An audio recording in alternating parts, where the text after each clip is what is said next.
আমাদের খুনিদেরকে ধরিয়ে দিচ্ছে, আর এক পক্ষ লিয়াজু করতে যাচ্ছে। আমাদের এনসিপির কেন্দ্রীয় নেতৃত্ববৃন্দর কাছে যারা আসছেন তাদের কাছে আমাদের প্রত্যাশা, আমাদের চাওয়া, আমাদের যে জুলাই অভ্যুত্থানে আমাদের যে ত্যাগী শহীদ ভাইয়েরা, তাদের পরিবার এখনো শহীদের রক্তের যে বিচার, সুবিচার সেটা এখনো পায়নি।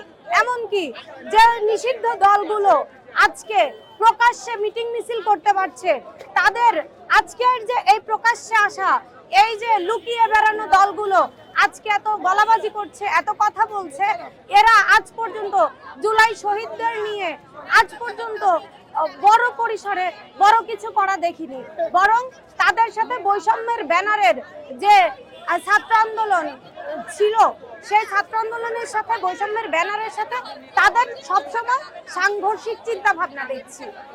আমরা প্রশাসনেরও খুবই দুর্বল এবং একেবারেই নিতান্তই না বললেই না এরকম লোক দেখানো পদক্ষেপ দেখছি।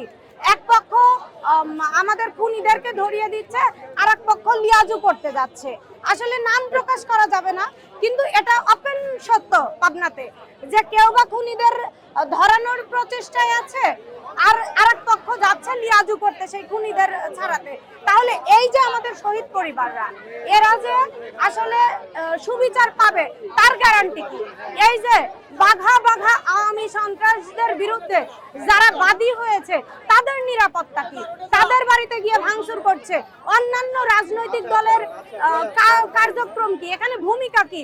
তারা তো একদম নিশ্চুপ, একদম নিউট্রাল পয়েন্টে আছে। আমরা কি এটা প্রত্যাশা করেছিলাম? আমরা তো যখন আন্দোলনে সবাই দলমত নির্বিশেষেই ছিলাম, সাধারণ জনতার আন্দোলন ছিল ছাত্র আন্দোলনের পাশাপাশি, কিন্তু আজকে দলগুলোর কার্যক্রম, কথা, আচরণ সবকিছুই সাংঘর্ষিক।